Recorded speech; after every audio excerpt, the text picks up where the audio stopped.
Now? Are we? I am. I think. Hello and welcome to the Filter Free Podcast. I am your host, TJ Stevens. Problematic. Out of my left earbud. Getting off to a banging start here. Joining me as always, Step hens. Dollar Bill Dave. I touched myself. I just need to clip that. Just Dave leaning for I touched myself. And Timmy C. Goo, goo, goo. Dave's is awesome, and he got a new hat, and it's hilarious. Are you drunk? Yes or no? And it's marked on the right-hand side for both. Time limit draws get my panties wet. I love it. We've covered this butt wipe on a few different occasions. Butt wipe? You don't call people butt wipe anymore? No. I'm not 7. Good news is I've limited the producer's amount to screw us over this, so we're actually going to get to sing along with the songs now. You are welcome. You gotta fight for your right to party!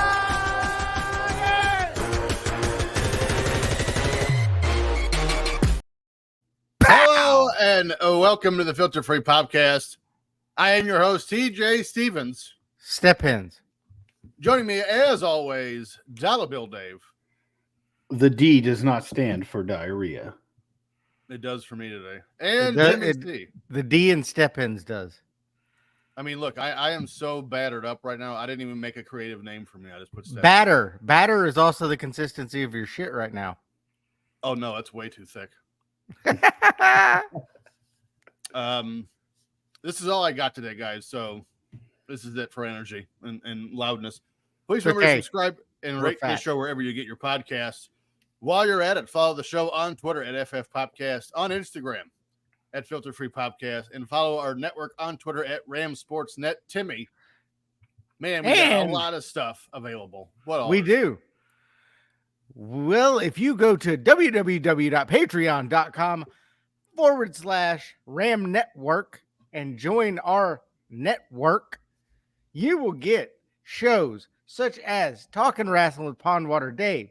You will get TNA Top 10, and all right, so we haven't exactly broke this to the audience yet. This is going to be our last show covering wrestling. Mm-hmm.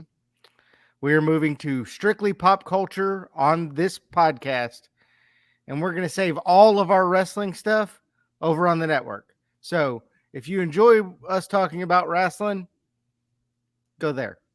Because here, we're going to talk pop culture. We're going to talk music. We're going to talk sports, all that other stuff. But we're trying to reach a larger audience. So we're just going to be doing pop culture here. So I'm excited. Believe me, it's going to give us a chance to really spread our wings on some of these stories. We're kind of excited about it. Yeah, and we do so much wrestling now on the Ram Network. People can get just any kind of fill with all the different shows, the ones you're doing with Pondwater Dave, the World Class Flashback. We got Eras, the New Generation. We have Hard Times and Beyond. I mean, we're hitting up wrestling from every angle. We're getting ready to start. Here's how niche the wrestling is. We're getting ready to start a show on Portland wrestling. That's right. Portland. Oregon, not Maine. Yeah, not Maine. Oregon. Well, it could be Portland, Maine. We haven't got Portland, Montana. Yet. Oh. So small town right outside of Butte. I think it's Butte. I know. Butte. Kick saving to Butte. Buddy. All right. So you will get all that stuff. You're going to get, let's see, Legends, Let's Rethink This, Evolution of Evil, Wrestling with Commercials. On World Class Flashback, I know we're in talks with getting Miranda Gordy to come watch a match with her dad and Ric Flair with us. More content that you can shake a stick at. Dave, as we're recording this, tomorrow night we'll be watching Survivor Series 1992 with the patrons. Everything. Saturday. And then Saturday, the game event. Us three. Paulie B, Paul Bromwell from, what's the name of his? One True Sport. One True Sport Network. Congrats to him on that, by the way. Hats off. Started small with a little podcast with me, and now look at him. He's podcasting with legends. But he will be there. Jandy will be there. Allison Faye from TNA Top 10, the producer from TNA Top 10, will be there. We'll be playing a version of the match game with two of our patrons for the chance to win a ticket to the Sweet Life. You will get, for our next pay-per-view suite, you will get a ticket. You will get drinks, food, great value, and it's all free.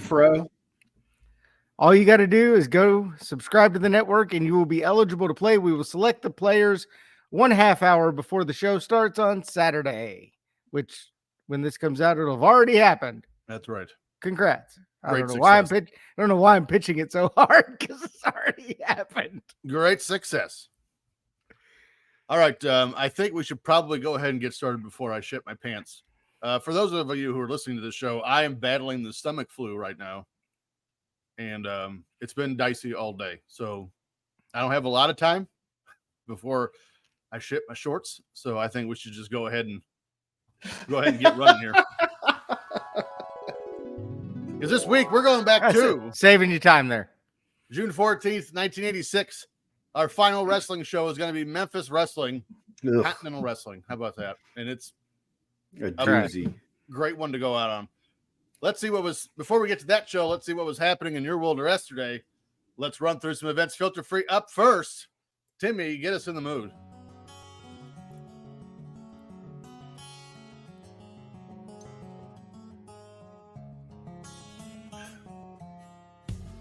Stories that missed the cut. June 3rd, Al Horford, NBA player famous for his time in Boston and Atlanta, is born in Puerto Plata, Puerto Rico. I got his over on rebounds tonight. Game 1 of the finals. Is he still playing? Yes. He's I was going to ask him if he's still playing. Good Lord. It's like his 23rd season. He was very integral in the last series because of Kristaps Porzingis being out. That's true. I haven't watched 1 minute of NBA this entire season. I'm gambling again. I couldn't. The NBA sucks. It's actually way better than it was like 10 years ago. No. Except for, people aren't coming out of the stands and trying to beat the shit out of Ron Artest. Oh, yeah. The malice in the palace. June 3rd, tennis star Rafael Nadal was born in Spain. He just withdrew from the French Open. That was Djokovic. Well, no, they both did. Okay. Nadal withdrew before Djokovic. I haven't watched 1 minute of tennis this season either. That's not surprising. Yeah, not surprising. June 5th, MLB legend for the Padres and Dodgers, Steve Garvey, is thrown out of a game for the first time in his 16-year career. The argument started after a triple play performed by Atlanta. I love him on the Family Feud. June 5th, Timmy C turned 7.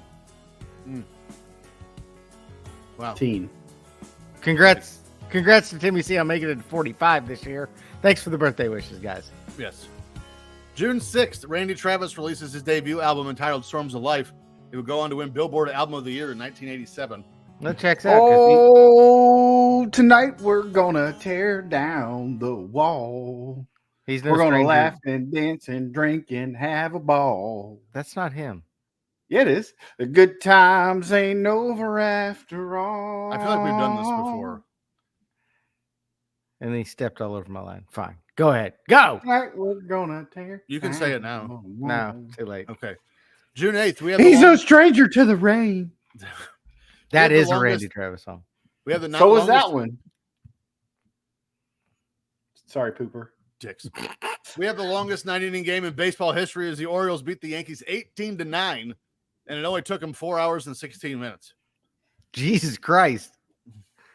Thank God for the pitch clock. Yeah. They'd do it in 2 hours and 30 minutes now. Mm-hmm. June 8th, the Boston Celtics win Game 6 against the Houston Rockets to win the NBA title. Wow, that's crazy. Because this year, it'll only be Game 2. And they was this their last one until the Paul Pierce KG Celtics? I think it was. Yeah. Did they not? I thought they played the next year. Weren't they in 87 as well? I think 87. They were in 87. That was their last year. Great question. I'm not going to look it up. That'd be too easy. June 11th, Shia LaBeouf of Transformers and Holes fame is born in Los Angeles. I loved her in Teen Wolf. Boof. Sam Witwicky. It's a different person. June 13th, the Olsen twins are born in Sherman Oaks, California. On the same day, Kate Dennings is born in Pennsylvania. It's Kat Dennings, and she has huge knockers. Is that not what I said? You said Kate. Oh, I didn't mean to. Is that Greg Olsen and his brother? No. Yeah. Sure. Well, yeah, we're wrong with it. Absolutely. June 18th, California Angels pitcher Don Sutton becomes the 19th pitcher to win 300 games. 3 wins per year alive. That dude looked 100 his whole life. In the 70s. Him and the who was the 3 brothers that all pitched, the Necros. Necros, yeah. They all looked 70 as well. They had gray hair at 22. Yeah. Feel. June 18th, the U.S. House of Representatives approves a bill to impose stricter sanctions on apartheid in South Africa. We have covered that in detail. It did work. June 20th, we have another Glastonbury Festival in Pilton, England. Acts include The Core and some other people Cure. I haven't. It's The Cure. God, this is going to be rough. And some other people I haven't heard of. I wanted to say The Cure. The Core with Wade Barrett. And you said The Core. I was like, I'd never heard of him. Heath Slater. June 23rd, Tip O'Neill refuses to let President Ronald Reagan address the House of Representatives. Just the tip. Just the tip. June 27th, South African journalist and founder of the New Nation newspaper is captured. 721 days later, Zwelaki Sisulu was arrested on December 2nd, 1988. I love that you executed that name, but missed The Cure. And Cat. June 29th, Sparky Anderson becomes the first manager in Major League history to win 600 games in the AL and the NL. Cincinnati Reds legend, Sparky Anderson. Sucks. He's dead. He doesn't suck anymore. He sucks dust. He got some World Series rings, didn't he, with the Reds? And yeah, he managed the Big Red Machine. He did not suck. And then he went to Detroit and won one, which how the hell do you do that with the Tigers?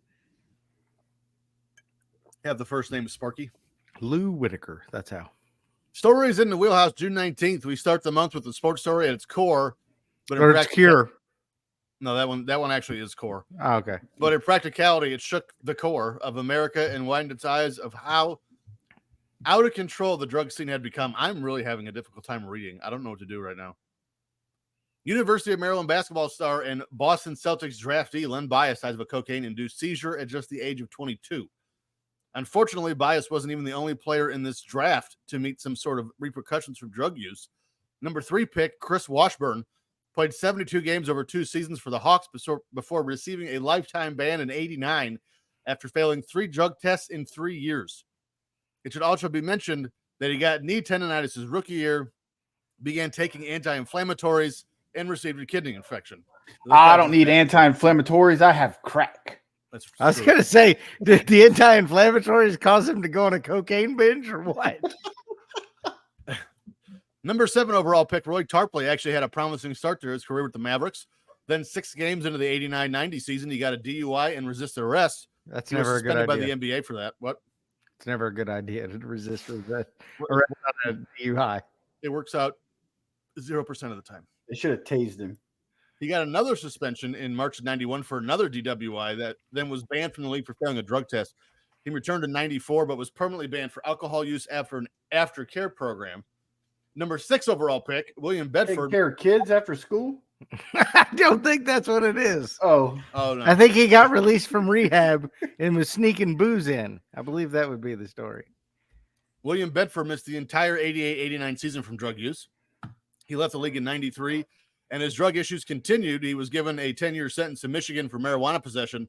Number 2 overall pick, Len Bias, unlike the others listed, never even saw the court. He fell victim to cocaine 2 days after he was drafted. On June 17th, 1986, Bias was selected by the Boston Celtics as the 2nd overall pick in the 86 NBA draft. Red Auerbach, the Celtics president and general manager, had dealt guard Gerald Henderson in cash to the Seattle Supersonics for the pick in 84. The Celtics would have been loaded for years to come. This really screwed them. After the draft, Bias and his family returned to their suburban Maryland home. On June 18th, Bias and his father flew to Boston for an NBA club draft acceptance and product endorsement signing ceremony with the Celtics coaches and management. Bias had discussions with Reebok Sports Marketing Division regarding a 5-year endorsement package worth $1.6 million. Those packages now are over $100 million. Absolutely. Yeah, they're way more than that. After returning home, Bias returned to the campus of the University of Maryland. He left campus at approximately 2 a.m. on June 19th, drove to an off-campus gathering, and returned to his dormitory between 2:30 and 3 a.m. For the next 3 to 4 hours, Bias and longtime friend Brian Tribble and several teammates snorted cocaine in the dorm suite shared by Bias and his teammates for more than 4 hours. Bias suffered a seizure and collapsed while talking with teammate Terry Long. At 6:32 a.m., when Tribble called 911, Bias was unconscious and not breathing. All attempts by the emergency medical team to restart his heart and breathing were unsuccessful. After additional attempts to revive him at Leland Memorial Hospital in Riverdale, Maryland, he was pronounced dead at 8:55 a.m. of cardiac arrhythmia related to usage of cocaine. It was reported that there were no other drugs or alcohol found in his system. So homeboy was snorting a ton of coke. Mm-hmm. Oof. All the coke. Must have been hanging out with Daryl Strawberry. Let's talk about the good kid in the class, Washburn. Washburn averaged 3.1 points and 2.4 rebounds per game during his pro career, killing it. He received, like TJ said, a lifetime NBA ban in June of '89 after failing 3 drug tests in 3 years. He is widely considered one of the biggest busts in NBA draft history. In 2005, Sports Illustrated named him the second biggest NBA draft bust of all time. Washburn moved to Houston after his basketball career, where he was destitute and said he lived in abandoned buildings and crack houses and ate out of garbage containers. This dude was in the NBA at one point. Let's not forget that. He eventually kicked his drug habit and reached out to others trying to overcome drug addictions. Washburn later resided to Hickory? That ain't right. Later resided in Hickory, North Carolina. He and his girlfriend, Monique Richardson, started a fried chicken business, Washburn's Wings and More, in his hometown of Hickory in 2011, but the business was closed in 2013. Not very good at frying chicken. You ever had fried chicken? You ever had fried chicken on crack? Apparently, he's still not a great person, apparently. In May 2014, Washburn was arrested for obtaining property under false pretense when a passenger in his SUV allegedly failed to pay for gasoline. This whole draft is sad. Yeah, it's nuts how many players. 86 was just a complete debacle. Yeah. But it was not on June 21st. As a lifetime sports fan, I could not be happier to cover this story because on this day, Auburn Tigers legend Bo Jackson signs a 3-year contract to play baseball for the Kansas City Royals. Professional sports has never seen an athlete like Bo before, and I dare say it'll be a while until we see another one. They have. Jameis Winston. Oh, shut up. Well done. Sure, Deion Sanders, Brian Jordan, and a few others have played 2 sports at the same time, but no one has dominated the 2 sports at the same time like Bo Jackson.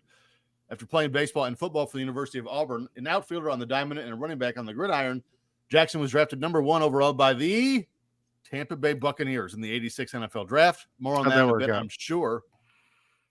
And then signed with the Royals just 3 months later. The Royals were the defending World Series champions, and surely adding Jackson would keep them in the hunt. He was called up in September of 86 after just 3 months in the minors. In 87, he played his official rookie year playing in left field and batted .235 with 22 home runs and drove in 53. But what grabbed attention of the fans and players alike was his athleticism on the field and defense and his cannon arm. Also in 87, Bo would make his debut at running back for the Oakland Raiders. The legend of Bo has grown to titanic proportions. However, it would not last. Like TJ said, Jackson was selected with the first overall pick of the 86 NFL draft by the Tampa Bay Buccaneers, but he refused to play for them because the visit to team facilities that the Buccaneers said was NCAA approved was actually not, causing him to miss the remainder of his final college baseball season. Jackson believes that the failure to obtain NCAA approval was deliberate and was intended by the Buccaneers to get him to play football instead of baseball. He vowed not to sign with Tampa Bay should they draft him, but they proceeded anyway because they were run by complete morons. Mm-hmm. And he kept his vow and opted to play baseball for the Kansas City Royals instead, which drafted him in the 4th round, 105th overall in the 86 amateur draft. Shortly after the draft, Jackson signed a 3-year contract with the Royals, just over $1 million. He spent 53 games with the Memphis Chicks in the Royals AA minor league affiliate and was called up to the majors in September of 86. He made the Royals roster in 87 as a left fielder, and that's all she wrote. Here's the thing. Jackson was a much better football player than baseball player. Mm-hmm. Had he not been such a little bitch and just went to Tampa, he might have been the greatest running back of all time because he never would have had his hip injury against those stupid Cincinnati Bengals. Continued to function, and fortunately, in a sense, they didn't have to have him playing great football because a lot of other people were. Bo Jackson has some room. One man to beat, and from behind, Kevin Walker saves another touchdown.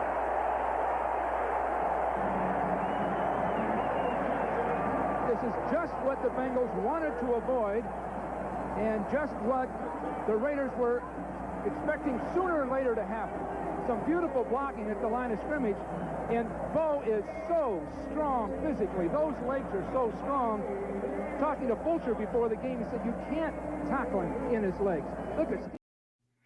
And what's crazy is it's just a normal tackle. Yeah, it's funny that he brought up his legs are so strong, because had his legs not been that strong, he probably wouldn't have pulled his hip out of socket. He's stubborn, and it cost him his career. Jackson's athletic career was affected by an injury to his left hip, which we just watched in his last football game. The playoff victory over the Cincinnati Bengals in January of 1991, Jackson suffered a dislocated hip following a tackle. In the film You Don't Know Bo, Jackson claimed that when he realized his injury on the field, he popped his hip back into socket, which damaged the blood vessels that were supplying blood to the hip. While doctors did not have proof that Jackson reset his hip, they did discover there was a fracture of one of Jackson's hip bones, as well as traumatic chondrolysis, which is the loss of the thin layer of cartilage that lines the ball and socket of a hip joint, and avascular necrosis, death of bone tissue in the femoral head, which is not good if you're a running back. He would be forced to retire from football and then cut by the Royals in spring training. Jackson would return to competition with the White Sox toward the end of the 91 baseball season, but did not play the 92 season while having his hip replaced. Sad story.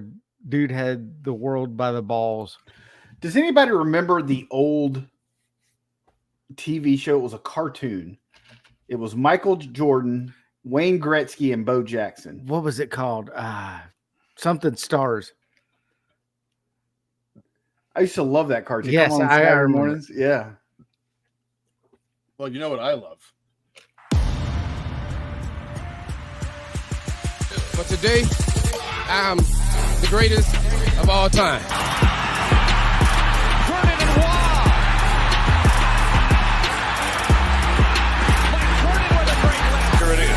H. Pressure with 3. Weston's going to run the ball. Makes a guy miss. Comes down there. Over the second rafter. Off the floor. Nothing but net. Through the window. Off the wall. Nothing but net. You like that? You like that? I like that. You gotta like that, right?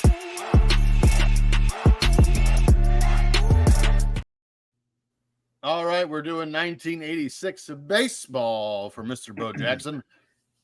Again, we have switched it up to where we're just yelling answers out again. Batting average leaders for 86 and what were starts. Let's see if y'all can give me 5. Tony Gwynn. Tony Gwynn, 5th, 329. Tampa Bay Rays legend, Wade Boggs. Led the league, 357. Will Clark. No. Don Mattingly. 2nd, 352. Howard Johnson. Hojo, no. Oh, Hojo. Herbie Puckett. 6th, yeah. 328. There's 4. Rod Carew. If he was playing in 85, or 86, I'll be sure. Ray Caruth. Oh. Oh, no, he was murdering. Yeah, he murdered people. Give us some teams. Another Boston Red Sox is on this. Dwight Evans. Close. 86 Boston. Jim Rice. That Jim Rice. asshole. 8th, 324. He's terrible. He is terrible at baseball. Dave and Timmy got that one. Let's move to home runs. Daryl Strawberry. We'll stick with 5 here again. Daryl Strawberry, no. Mike Eric Schmidt. Davis. Mike Schmidt, 2nd, 37. Eric Davis. Eric Davis. There is a Davis, just not that one. Glenn Jose Davis. Canseco.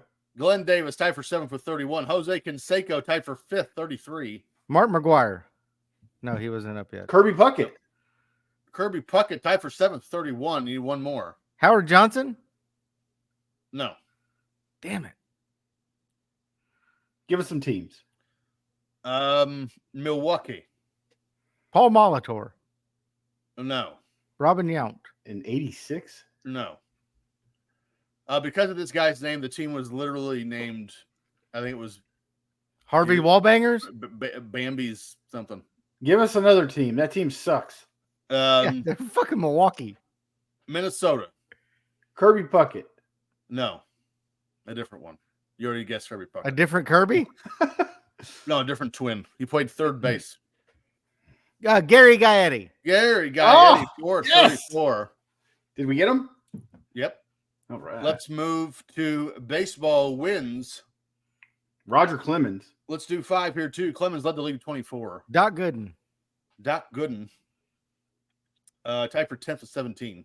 Fernando Valenzuela. Tied for 2nd with 21. Oral Hershiser. No. Nolan Ryan. No. Frank Viola. No.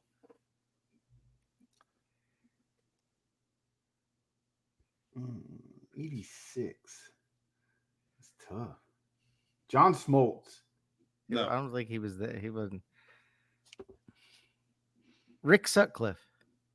No. Smoltz No. And then 86. That's too early. Brett Saberhagen. No. Detroit Tigers. For the bird guy, Friedrich. Mark Friedrich, no. Yeah. Jack Morris. There you go. Tied for 2nd with 21. Zach Morris. So you need one more. Let's go. Texas Rangers. He was one of the guys that looked 51 when he was 22. Joe John Negro? Anderson. One of the Necros. No, I'm sorry. It's not a Necro. Oh. There's a knuckleballer. Mike Scott. He He is was on not. the He list. was the Astro. He is on the list, though. 18. It was Charlie Huff. Yeah. Was the guy I was referencing. He was a Florida Marlins legend, Charlie Huff. Oh. We'll do saves right quick. Let's see if you can get 3. John Franco. John Franco tied for 7th with 29. Randy Myers. Randy Myers, no. Lee Smith. 6th with 31. Dennis Eckersley. Look at us go. Just killing it. No Dennis Eckersley. Did No, we get 3 yet? I need one more. Rod Beck. Rod Beck, no. Not around. The Mariano Rivera Sr. Nope. Give us guess, some though. teams. St. Louis Cardinals. I thought Lee Smith was with the Cubs. He was with the Cubs. Todd Worrell. Todd Worrell, 2nd, 36. Look at you go, Timmy. You're killing me today. And that was box score trivia. Let's head on over to entertainment news. June 27th. John Travolta. We have one of the more iconic kids movies of the 80s is Jim Henson's Labyrinth with David Bowie and Jennifer Connelly is released in the United States. There's movies through your life that you can remember sitting and watching either as an adult or as a child with your family. I can definitely remember watching Labyrinth with my family when I was a kid. Never seen it. Really? Wow. This film was written and directed by Jim Henson, screenplay adapted by Terry Jones. If Terry Jones sounds familiar, he's one of the cast members from Monty Python. It was distributed by TriStar and was made on a $25 million budget. 16-year-old Sarah is at the water park with her dog Merlin as Sarah recites from a book she's reading called The Labyrinth. She's unable to remember the final line, but then realizes she's late to babysit her infant brother Toby. When she gets home, she's confronted by her stepmother, who then leaves with Sarah's dad off to dinner. Once Sarah realizes Toby has her prized bear, she wishes Toby would be taken by the goblins in her book. I'm guessing you can guess what happens next. Even though the film was given the literal royal treatment in the UK, it only earned $34 million in the box office, but did clean up nicely when it was released on VHS, Betamax, and Laserdisc. I love Laserdisc. Labyrinth, huh? Never seen it either. It sounds like a barn burner from TJ's synopsis. I have no energy to really, put some ganache on it. Well, here we go. The film received mixed to positive reviews from critics. On the review aggregator website Rotten Tomatoes, the film holds an approval rating of 77% based on 52 reviews, with an average rating of 6.6 out of 10. I always thought it looked stupid. The website's critical consensus reads, while it's arguably more interesting on a visual level, Labyrinth provides further proof of director Jim Henson's boundless imagination. Metacritic, which uses a weighted average, assigned the film a score of 50 out of 100 based on 10 critics, indicating mixed or average reviews. Audiences polled by CinemaScore gave the film an average grade of B. B for barn burner. B for boring. Roger Ebert acknowledged that Labyrinth was made with infinite care and pains, and he gave the film 2 stars out of 4, as he felt that the film never really comes alive. Ebert said that as the film was set in an arbitrary world, none of the events in it had any consequences, robbing the film of any dramatic tension. Gene Siskel's review of Labyrinth for the Chicago Tribune was highly negative, and he referred to it as an awful film with a pathetic story, much too complicated plot, and visually ugly style. Siskel objected to the film's violent plot writing, that the sight of a baby in peril is one of the sleaziest gimmicks a film can employ to gain our attention, but Henson does it. Ghostbusters 2. I don't think he liked it. And I ain't seen it either. But let's dig a diamond out of this coal hole. Let's talk Jennifer Connelly in the movie Career Opportunities. Because she is so fine. So fine. 21-year-old Jim Dodge, a self-proclaimed people person and dreamer, perceived as lazy and good for nothing. After being fired from numerous low-paying jobs, Jim is given the choice by his father, Bud Dodge, which is a great name, to either land a job at the local Target or be sent to St. Louis to work for his uncle. He probably ran the Cardinals or something. He encounters beautiful Josie McClellan, a stereotypical spoiled rich girl whom he has known all his life. Josie had spent the past several hours sleeping in a dressing room after backing out of shoplifting some merchandise in a half-hearted attempt to run away from her abusive father, Roger Roy McClellan. She gets on one of those kiddie horse rides in a wife beater and rides it. The end. Because that was all I needed to see of that movie. Because Timmy agooed and went to sleep. It should have won the Academy Award for the greatest bouncing tits in a cinema film. She is so hot. She's so hot. Still hot. She's still hot. She's on that train show. This is 40 years ago and she's still hot. That means it's my turn.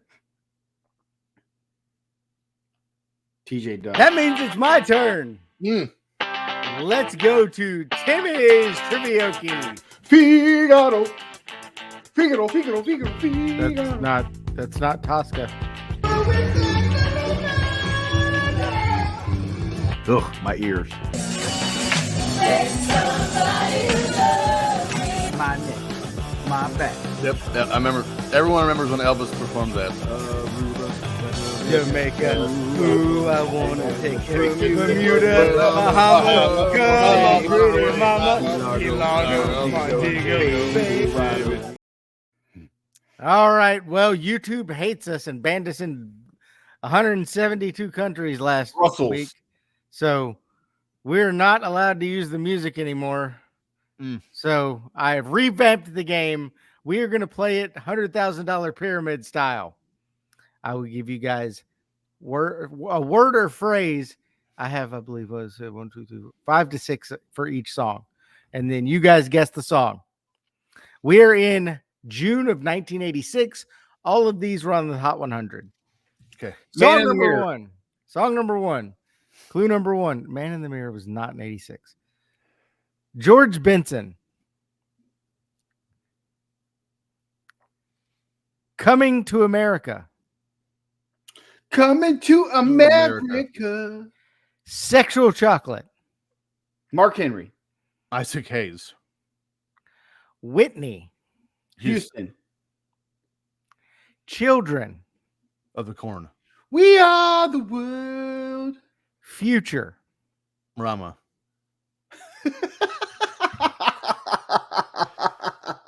I believe the children are future. Teach them well and let them lead the way. The greatest love of all. They possess. Sexual chocolate. Sexual chocolate. That was Coming to America. I was going to put Randy Watson, but I wouldn't have got that either. It was originally by George Benson. All right. Let the children's laughter remind us how we used to be. I remember long ago, never to walk in anyone's shadow. If I fail, if I succeed, they can't take away my dignity. Because the greatest love of all. I mean, honestly, that's so close. We might have just got banned on YouTube again. Who knows? Yeah, you guys were on it for sure. Song number 2. Clue number 1, baseball. John Fogerty. Put me in, coach. Clue number 2, Josie. So that was a no. Okay. And the Pussycats. Clue number 3, outfield. Your Love. Josie's on a vacation far away. Oh, that hurts. You know I like my girls a little bit older. I just want to use your love tonight. Yeah. I don't want to lose your love tonight. Boom, boom. All right. Song number 3. Clue number 1, girl band. The Bengals. Spice Girls. Clue number 2, lights are on. The Temptations. Clue number 3, cocktail bar scene. Kokomo. Aruba, Jamaica. Clue number Q, Robert Palmer. Addicted to Love. Might as well face you're addicted to love. Might as well PJ with the win. 2-0. Smoked Dave in the new. But I killed the first one, so I get 3 points for that. You didn't even get the first one. But I killed it singing. I sanked it. It's true. Hit my clip. Oh, it's time for Dave's Fave. Have you seen it? You slip her the hot beef injection. We're men in tights, tights.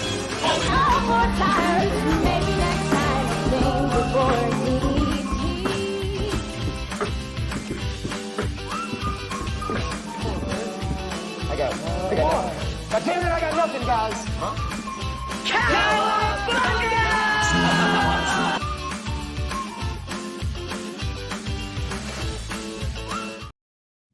All right, let's see here. Anna Kendrick.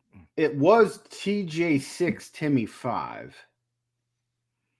But I didn't get any points for that awesome rendition of Whitney Houston. So it's now TJ 8, Timmy 2. Here we go. We have 4 movies this week. I love it. Movie number A with a budget of $18 million. Our first movie this week grossed more than $9 million at the box office. Whoa. This is an American science fiction adventure film. Weird Science.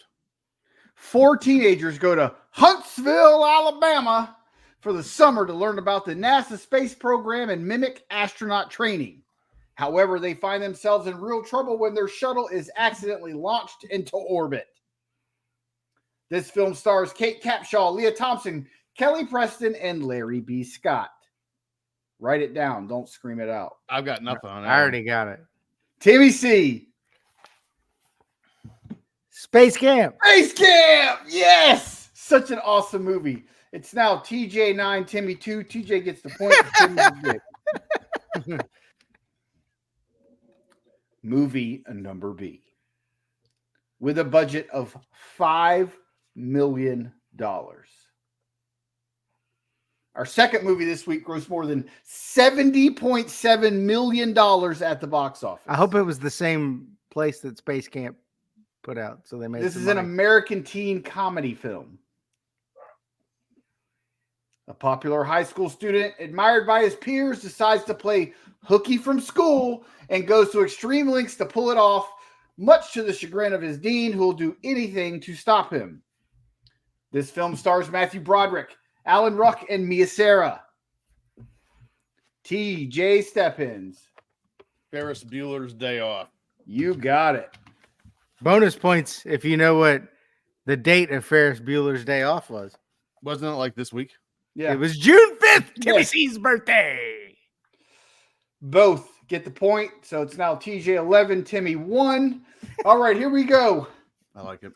Movie number R with a budget of shit. Still have last budget of shit. They paid the shit.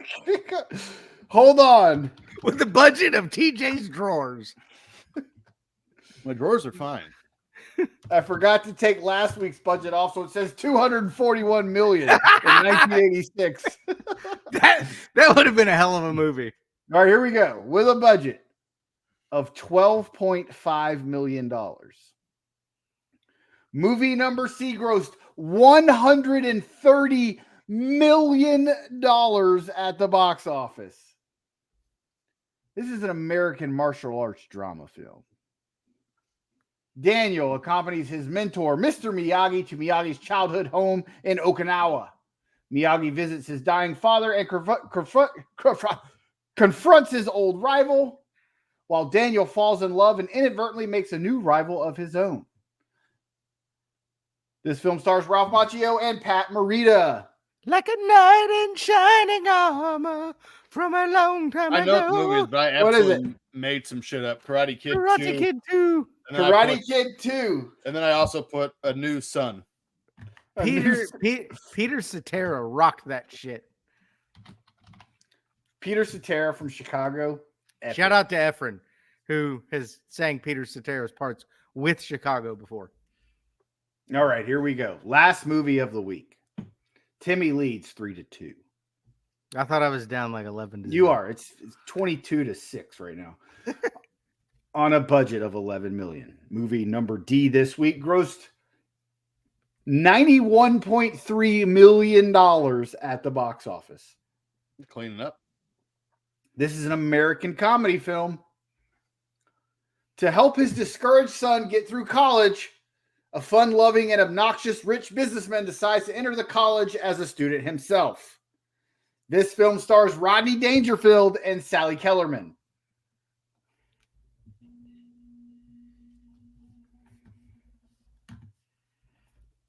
I don't think that's right. I can see the movie. Timmy C.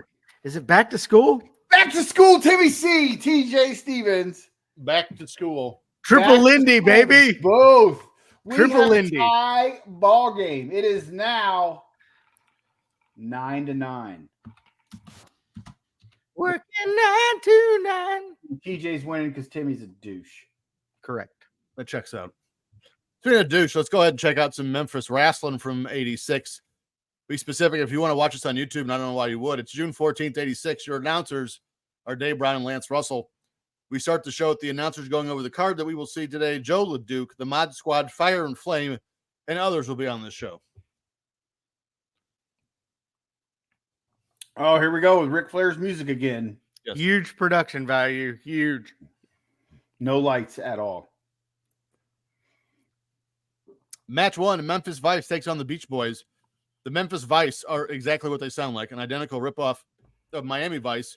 And the Beach Boys came out to I Get Around by the Beach Boys. Again, I'm starting to love Memphis wrestling. They just don't give a shit.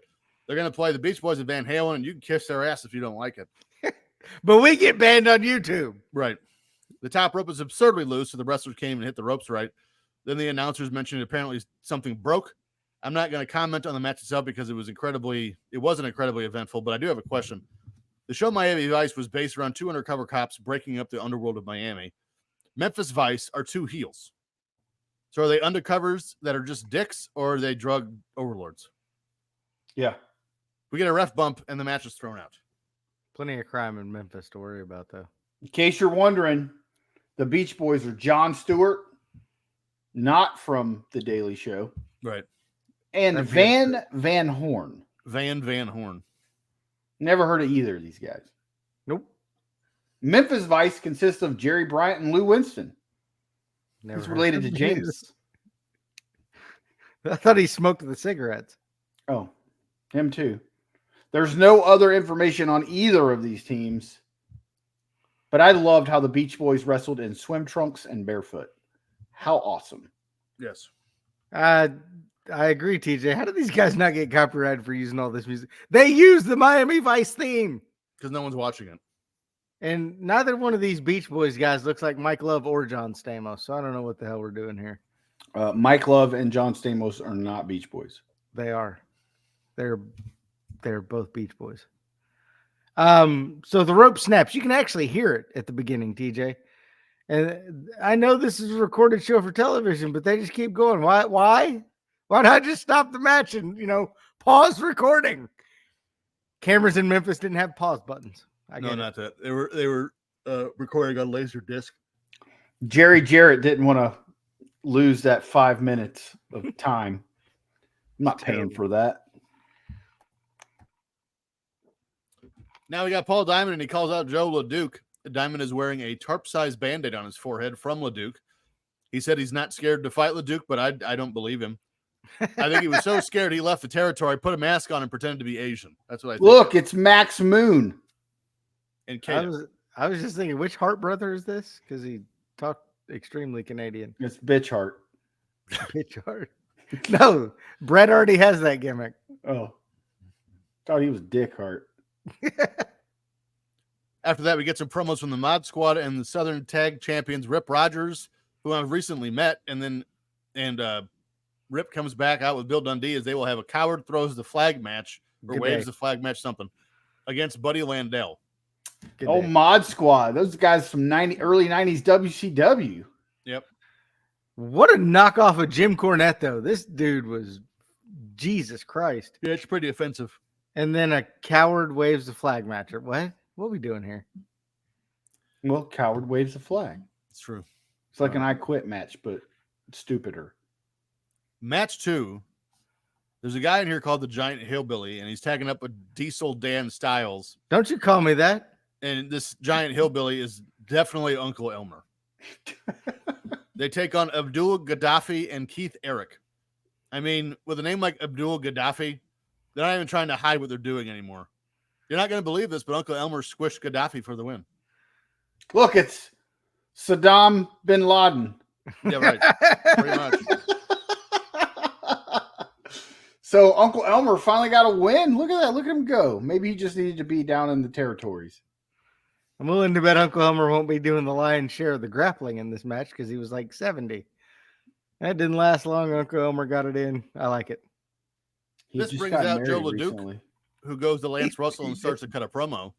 Lance even accidentally calls him Uncle Elmer before correcting himself and calling him Giant Hillbilly. This promo took forever. Not editing that out. You couldn't edit that either. It's fine. This promo took forever, and he describes why he's a man and tells us what a lumberjack match is. Then he takes off his beanie and look at that forehead. It's a 5-head. So they're having a lumberjack match. That's why he's dressed like a lumberjack. He says he's going to beat the smell out of Paul Diamond. He's going to knock his nose off or something. No, he just stank so much he's gonna hit him so hard his BO falls off. I'm going to beat the smell out of you, Paul Diamond. And which member of the Garvin family is this guy? Because he sounds just like Ronnie Gar. Not Ronnie. Jimmy? Yeah. He's Lonnie Garvin. Ronnie. He's Ronnie. He's Lonnie and Ronnie. Lonnie Garvin. The Garvin brothers. I think I'm not crazy. I'm insane. That may be the line of the night. I'm not crazy. I'm insane. What? Those are synonyms, buddy. Match 3. I'm not ugly. I just look bad. Yeah, it's the same thing, Joe. Joe LeDuc takes on Jim Jameson and Mike Murphy. Memphis rose for a handicap match. It's supposed to be one at a time, but LeDuc wants both of them in the ring at the same time. LeDuc destroys both of these, stacks them up, and pins them. But before we can even stand up, Paul Diamond hits the ring and was getting the upper hand on LeDuc until the Mod Squad come out.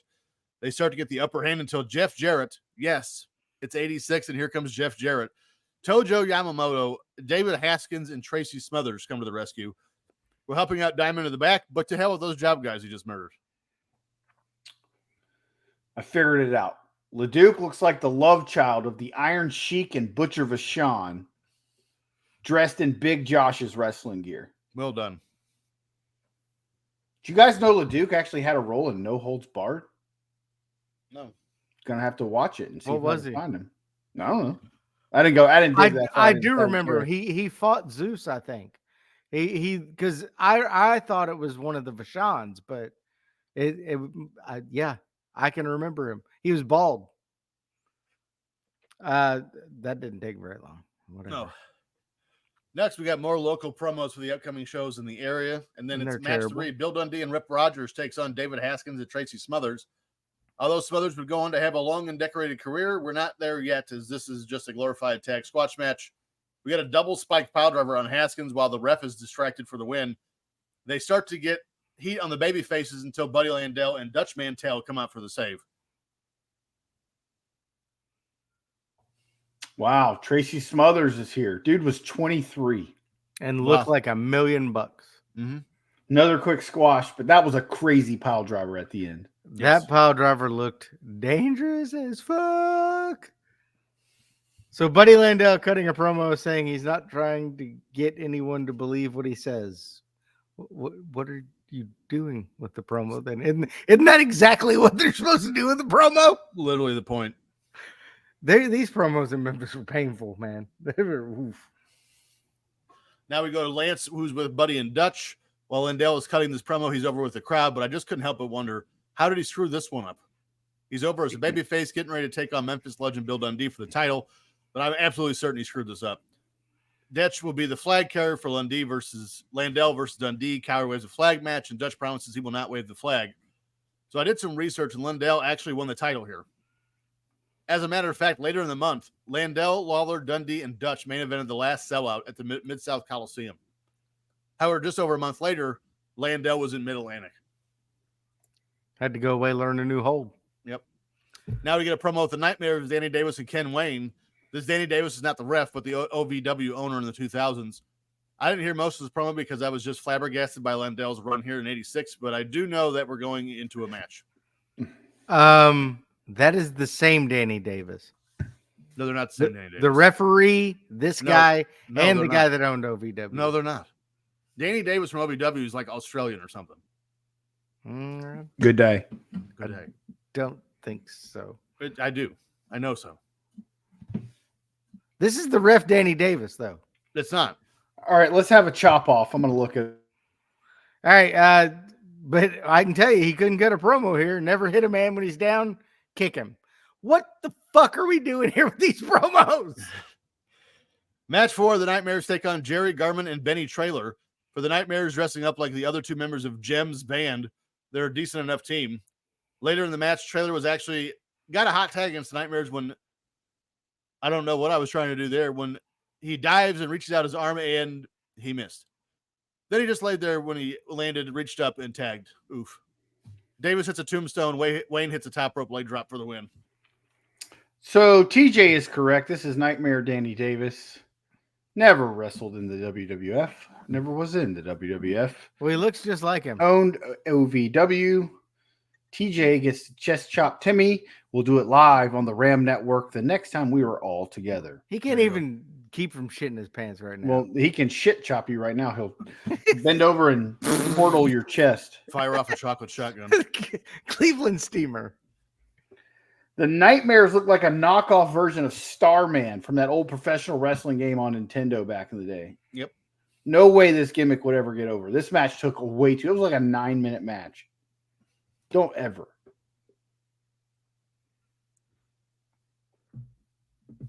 By the way, TJ, Cubs are losing to the Reds 3-2 right now. Great. I think their wrestling might be worse than their promos. I guess that's why Danny Davis apparently didn't end up a referee. So it's true. He did not. But he should have been, though. He should have been a referee. And his spike pile driver looked dangerous, just like anything Danny Davis does should look. Yep. Now we have these jokes don't land whenever it's not him. It's not dangerous Danny Davis. This is nightmare Danny Davis. He's a different version of dangerous Danny Davis. He's dangerous in the fact that you might die in the ring. He's dumbass Danny Davis. He kicks now we have some more down. Local promos of the Mid-America's title matches. Dutch Mantel goes after champion Rip Rogers title in a hair versus hair match, and it'll be this week in Evansville, Indiana. Then Jerry Lawler with the Giant Hillbilly will be going again after the Southern Tag Champions in the Mock Squad with their manager J.D. Costello in a straitjacket. So I have a question. So the hair match, the hair versus hair, were they going to shave Dutch's back? Was that the hair that he put on the line? Thought the same exact thing. He was a hairy dude. Match 5, the Mod Squad with Fire and Flame take on Jeff Jarrett, Tojo Yamamoto, Pat Tanaka, and Tracy Smothers. Tracy's already wrestled tonight, so what is he doing back here? Tojo appears to be 4'5" as he goes after those two big teams of the Mod Squad and Fire and Flame. Fire and Flame looks like there was two of that roadblock guy in WCW when that Luger dropped in the rack twice. Well, it looks like there's two of them, and they sewed on the Duraflame logo off a bag of charcoal. Eventually, it all breaks down, and everyone gets into the ring. Then Flame throws fire, not his partner, but real life, a real fire, into the face. Because you couldn't throw that guy. No. That's how we go off the air. So we get Tracy Smothers again right after he got destroyed in another tag match. We couldn't fix the ropes, but run Tracy Smothers' ass out there again. I'm shocked Fire and Flame didn't make it to the big time. Just completely shocked. You know what? That's fair. Fire and Flame look like two different versions of the Kool-Aid Man here. Nice. That's what I thought. This is a very young Jeff Jarrett. I'm pretty sure I was older than him here. And he looks tiny. But I guarantee you this, Fire and Flame are going to the Old Country Buffet after this match. God, they were fat. At the Western Sizzler. Oh, nice. It's Western Sizzling. If you enjoyed this week's episode, there too. Oh. Please let us back know. Give us that 5-star review wherever you get this podcast. Make sure to follow the show on Twitter at FF Popcast, on Instagram at Filter Free Podcast, and follow the network on Ram Sports Net at Ram Sports Net. I don't know what I said. As for us, you can find us on our social media platforms at Timmy C. At Timmy C 1979. Blue check now, baby. Dollar Bill Dave. I'm free on X at Dave in the HSV. And I'm at T Stevens 91. Next week, we're going to cover.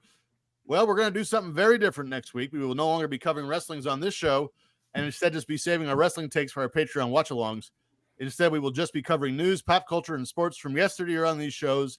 The next show will be June of 90. Dr. Kevorkian gets his start. Gary Shandling says goodbye. Eddie Murray hits the record books and so much more. This has been the Filter Free Podcast, and so long for now. Joke of the week. What did Michael Jackson love to do on vacation in the mountains? Children. Ski. As soon as I said it, I was like, children's probably going to be one of the answers. Yeah.